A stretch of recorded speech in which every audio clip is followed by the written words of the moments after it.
अस्सलामुअलैकुम। उम्मीद है आप सब लोग खैरियत से होंगे और बहुत ज़ोर-शोर से अपनी एमडी कैट की तैयारी कर रहे होंगे। तो आज की वीडियो में मैं आप लोगों के साथ शेयर करूँगी कि एमडी कैट की केमिस्ट्री के पोर्शन को आप लोगों ने कैसे मास्टर करना है, ठीक है? तो आज की वीडियो में आपसे सारी बातें मैं बताऊँगी कि प्रैक्टिस बुक्स कौन-सी यूज़ करें, प्रिपरेशन बुक्स कौन-सी यूज़ करें और इनकी टाइमली स्ट्रैटेजी क्या होनी चाहिए, किस टाइम क्या कैसे यूज़ करें, टेस्ट कौन-कौन से अटेम्प्ट करें। तो ये सब चीज़ें होंगी आज की वीडियो में, तो बगैर किसी इंतज़ार के चलते हैं अपने नेक्स्ट स्टेप पे। सबसे पहले जो बात मैं करना चाहूँगी वो है कि बुक सिलेक्शन कौन-सी होनी चाहिए। जैसे ठीक है, तो अगर मैं बुक्स की बात करूँ तो मैंने आज की वीडियो में मैं आपको ये बताऊँगी कि मैंने कौन-कौन सी बुक्स यूज़ की थी या मैंने किस तरह बाकी सब चीज़ों को लेके चली थी कि मैं ऐसे एंड पे क किंग एडवर्ड मेडिकल यूनिवर्सिटी तक पहुँची। ठीक है? और इन माय फर्स्ट अटेम्प्ट, ठीक है? तो सबसे पहले मैं बताऊँगी कि आपकी जो प्रोविंशियल टेक्स्ट बुक होती है ना वो इम्पोर्टेंट होती है, ठीक है? केमिस्ट्री के लिए आप लोगों ने टेक्स्ट बुक अपनी, जैसे मैं पंजाब की स्टूडेंट तो पंजाब की टेक्स्ट बुक यूज़ करनी है, ठीक है? वो आपकी प्राइमरी बैक बुक होती है।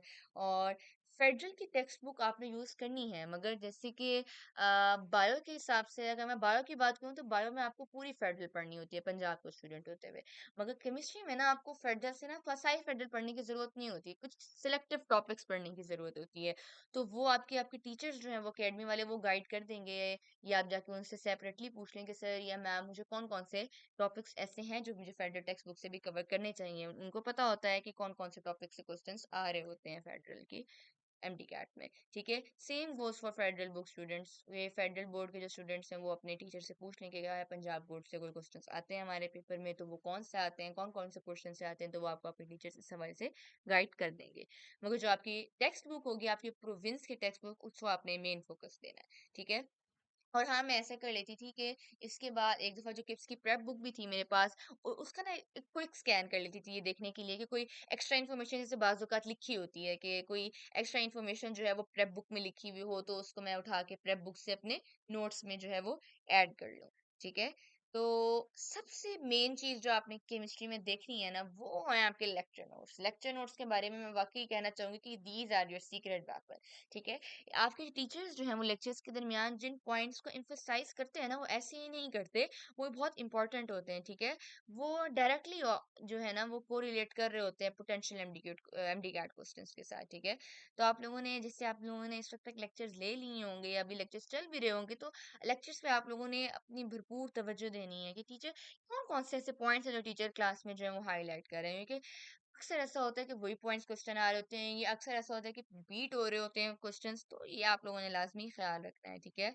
और इन पॉइंट्स को अपने नोट्स में अच्छी तरह आपने नोट डाउन कर लेना है या टेक्स्ट बुक पे आपने वो कर लेना है। मगर आप लोगों ने ना अपने नोट्स बनाने हैं, ठीक है? इससे ऐसा होता है कि लास्ट मिनट रिवीजन की ना आपको आसानी हो जाती है, बजाय इसके कि आप टेक्स्ट बुक के सारे पेज फरोल फरोल के देखें कि मैंने कहाँ नोट्स लिखे हुए थे या क्या, तो आपके पास एक नोट्स होने चाहिए अपने जो थोड़े से पेजेस पे लिखे हैं, जो आपको ऐसे फर जल्दी जल्दी से पलट पलट के देखें और आपकी सारी की सारी रिवीजन हो जाए, ठीक है? तो ये ज़रूरी होती है क्विक रिवीजन के लिए एग्ज़ाम से पहले। ठीक, तो अब हम नेक्स्ट स्टेप की तरफ चलते हैं कि एमसीक्यूज़ मास्टर कहाँ से करने हैं, वेयर टू प्रैक्टिस, ठीक है? तो ये ज़रा बड़ा इम्पोर्टेंट क्वेश्चन होता है कि आपने कहाँ से एमसीक्यूज़ प्रैक्टिस किए थे? तो जैसे मैं आपको अपनी बात बताऊँ तो मैंने सबसे पहले तो मैं किप्स से एमसीक्यूज़ प्रैक्टिस करती थी केमिस्ट्री के। सबसे पहले जैसे मैंने लेक्चर अटेंड किया, मैं घर आई तो मैंने किप्स के ही एमसीक्यूज़ प्रैक्टिस कर लिए साथ-साथ के साथ। उसके बाद मैंने स्टार्स की भी प्रैक्टिस किए थे। स्टार्स मैंने ऑनलाइन पीडीएफ रखा हुआ था स्टार्स की बुक का, तो मैं वहीं से प्रैक्टिस कर लेती थी, वो मैंने बाय नहीं की थी। ठीक है? तो इनकी की मोस्टली ठीक ही होती है इनकी की, मगर अक्सर बुक्स ऐसी होती हैं जिनकी ना की बहुत ख़राब होती है, तो फिर वो बड़ा सर में दर्द करती है। ठीक है? अगर आप लोगों को किसी क्वेश्चन पे शक हो रहा हो ना कि यार ये तो क्वेश्चन मुझे बिल्कुल ठीक कर रही हूँ या बिल्कुल ठीक कर रहा हूँ या मुझे इसका बिल्कुल सही पता है, तो आप ऐसा किया करें कि उस क्वेश्चन को बजाय की के मुताबिक अपना नॉलेज चेंज करने का एक दफ़ा अपने टीचर से ज़रूर कन्फर्म कर लें, क्योंकि बाज़ औक़ात जो है ना वो कीज़ गलत भी होती हैं, तो फिर ज़रूरी है कि आप अपने टीचर से कन्फर्म कर लें, बजाय इसके कि आप गलत की के मुताबिक अपना नॉलेज जो है वो गलत डाल लें, ठीक है? दूसरा ये कि एकेडमी के टेस्ट आप लोगों ने लाज़मी अटेम्प्ट करने हैं। जैसे एकेडमी में आप पढ़ रहे हैं या अगर आप फ़र्ज़ करें सेल्फ स्टडी भी कर रहे हैं, तो आप एकेडमीज़ के टेस्ट आप लोगों को मिल जाते हैं इधर-उधर से, तो आप लोगों ने एकेडमीज़ के टेस्ट जो हैं वो लाज़मी साथ जो है वो सॉल्व करने हैं। फ़र्ज़ करें अगर आप किसी एक एकेडमी में पढ़ते हैं, जैसे मैं किप्स में पढ़ती थी, तो किप्स के टेस्ट तो मैं देती ही थी ना एकेडमी में।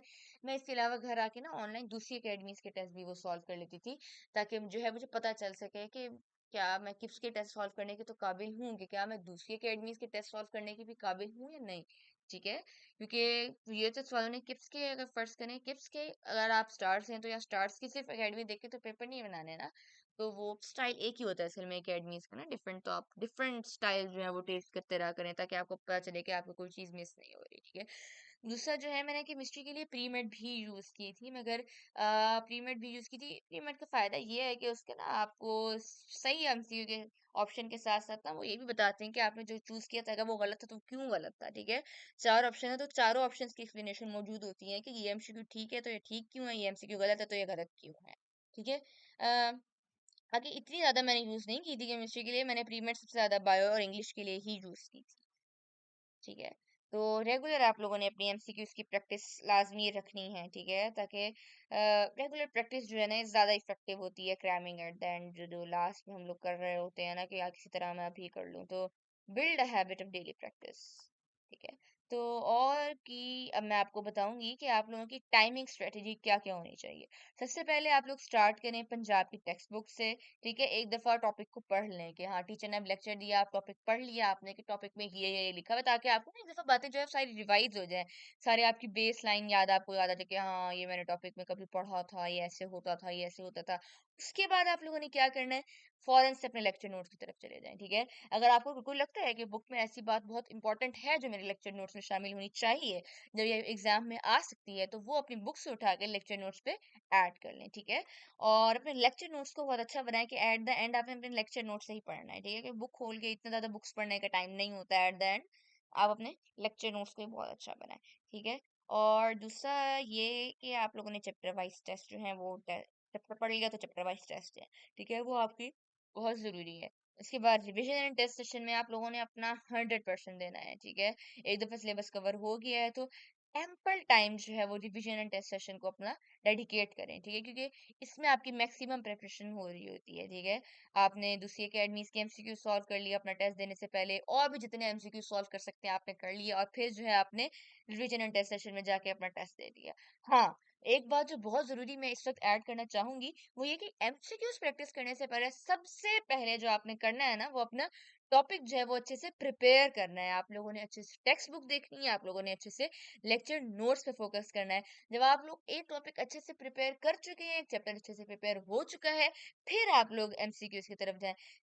बगैर प्रिपेयर के एमसीक्यू की तरफ नहीं जाना क्योंकि इससे ऐसा होता है कि एमसीक्यू गलत होते हैं, हमारा मोरल और हमारा कॉन्फिडेंस वहीं से ही गिरना शुरू हो जाता है और हमसे आगे भी हमारे हाथ-पाँव फूलना शुरू हो जाते हैं और हमसे कुछ समझ नहीं आता कि हाय! क्या हो गया? अब तो मैं नहीं कर सकती या कर सकता। तो इसके लिए ज़रूरी है कि आप एक दफ़ा तैयारी अच्छी से करें, फिर एमसीक्यूज़ प्रैक्टिस की तरफ जाएँ। ठीक है? अब क्या, अब कुछ हमें टिप्स भी तो देनी चाहिए आपको केमिस्ट्री के लिए। तो मैं ये कहना चाहूँगी केमिस्ट्री एक ऐसा सब्जेक्ट है जो कि फुल ऑफ एक्सेप्शंस है, ठीक है? एक चीज़ हम ये ट्रेंड याद करने की कोशिश कर रहे होते हैं तो पता चलता है बीच में 10 एक्सेप्शंस है उसी ट्रेंड के अंदर, ठीक है? छोटा-सा ट्रेंड होगा अंदर 30 एक्सेप्शंस पड़ी होंगी। तो एक्सेप्शन से बड़ा बंदा तंग होता है कि क्या केमिस्ट्री ना होगी, एक्सेप्शंस होंगी। मज़े की बात एमसीक्यूज़ भी उन्हीं एक्सेप्शंस पे बनते हैं। ओवरऑल ट्रेंड पे नहीं बन रहे होंगे, उन्हीं एक्सेप्शंस पे बन रहे होंगे, ठीक है? तंग करने के लिए फुल। तो केमिस्ट्री में जो है वो फुल ऑफ एक्सेप्शंस है तो एक्सेप्शंस जो है वो आपने याद रखनी है बेशक आपकी मर्जी है इसके लिए सेपरेट आप एक अलग चीज रख लें पेजेस अलग रख लें जिसपे आप सिर्फ एक्सेप्शंस नोट करें कि यार ये ट्रेंड ऐसे फॉलो हो रहा है हर जगह फॉलो हो रहा है मगर यहाँ मुसीबत पड़ गई थी यहाँ इस ट्रेंड ने फॉलो नहीं होना यहाँ पर एक्सेप्शन है ठीक है तो फॉर्मूला और एक्सेप्शन इनको बेशक आप चाहें तो आप अलग से नोट कर लें नहीं तो आप अपने नोट्स में ही इस तरह नोट करें कि आपको पता चल जाए कि ये मैंने एक्सेप्शन लिखी हुई है ये एक्सेप्शन का अलग कलर है ये इस तरह से सब कुछ है ठीक है तो ये क्विक रिवीजन में जो है इसके लिए बहुत हेल्प करता है और ताकि इन सब से ना आप जब अलग साइड पे लिखेंगे ट्रिकी पॉइंट्स जिनसे आप बहुत ज़्यादा परेशान होते हो या ऐसी बातें जो आप बहुत ज़्यादा गलत करते हो, मैं हमेशा कहती हूँ अपनी हर वीडियो में तकरीबन कि मिस्टेक डायरी आप लोगों ने लाजमी बनानी है ताकि आप लोगों को इससे काफ़ी हेल्प हो और आप लास्ट मिनट रिवीजन जो है वो आप कर सकें और अपनी मिस्टेक्स जो है वो दोबारा ना कर सकें। पहले मैं भी मेरे साथ भी ऐसा हो जाता था अक्सर कि मैं सेम की सेम रिपीट मिस्टेक्स ना अगले टेस्ट में भी रिपीट कर लेती थी। मगर जब से भी मैंने अपनी मिस्टेक्स नोट करना शुरू की हैं और मैंने टेस्ट से पहले एक दफ़ा उनको रिवाइज़ करना शुरू किया, तो मैं वो मिस्टेक्स रिपीट करना जो है उसके चांसेस मेरे कम हो गए। मैं वो मिस्टेक रिपीट नहीं करती थी। उससे पहले मैं भी कर लेती थी, सेम की सेम बल्कि एक बाज़ औक़ात तो सेम एमसीक्यू में गलत कर देती थी अगर दोबारा कभी वो टेस्ट में आता था। तो इससे मुझे बहुत फ़ायदा हुआ था। तो मैं चाहूँगी कि आप लोग भी एक दफ़ा ये करने की कोशिश करें, इससे आप लोगों को भी फ़ायदा होगा। ठीक है। और केमिस्ट्री का वही गोल्डन रूल कि अंडरस्टैंड करें, प्रैक्टिस करें एमसीक्यूज, क्रैमिंग भी साथ साथ करनी है मगर ओनली क्रैमिंग से मसला हल नहीं होता। केमिस्ट्री एक ऐसा सब्जेक्ट है जिसमें आपको कॉन्सेप्ट भी साथ लेके चलना होता है।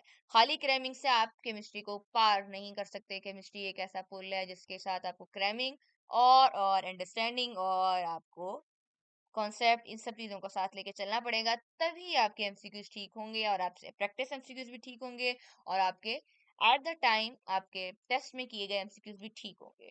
खाली क्रैमिंग से आपका कुछ नहीं बनेगा अगर आप केमिस्ट्री को खाली क्रैमिंग से करना चाहते हैं। फाइनल वर्ड्स ऑफ एनकरेजमेंट में मैं आपको ये कहना चाहूंगी कि जो आपकी प्रोविंस की टेक्स्ट बुक है और नोट्स जो हैं वो आपका बैकबोन है प्रिपरेशन के लिए। फेडरल बुक्स को यूज करें किसी गैप को फिल करने के लिए। हाँ, अगर आप फेडरल बोर्ड के स्टूडेंट है तो इसको वाइस वर्सा कर लें, ठीक है। और अपने कंसिस्टेंट प्रैक्टिस से आपने अपने एमसीक्यूज को है वो कनकन करना है। और केमिस्ट्री अभी तक टफ है जब तक आप लोग इसे टफ बनाते हैं, ठीक है। अपने Believe in yourself, stay consistent, and you will achieve your goals. Best of luck, future doctors. May Allah Pak help you in achieving your goals. If you find any point helpful in this video, then don't forget to like and subscribe to my YouTube channel ताकि आप इस तरह की informative video जो है वो आइंदा miss ना कर सकें। और अल्लाह ताला आप लोगों को ढेरों कामयाबियां दें और बहुत शुक्रिया। मिलते हैं अगले वीडियो में। अल्लाह हाफिज।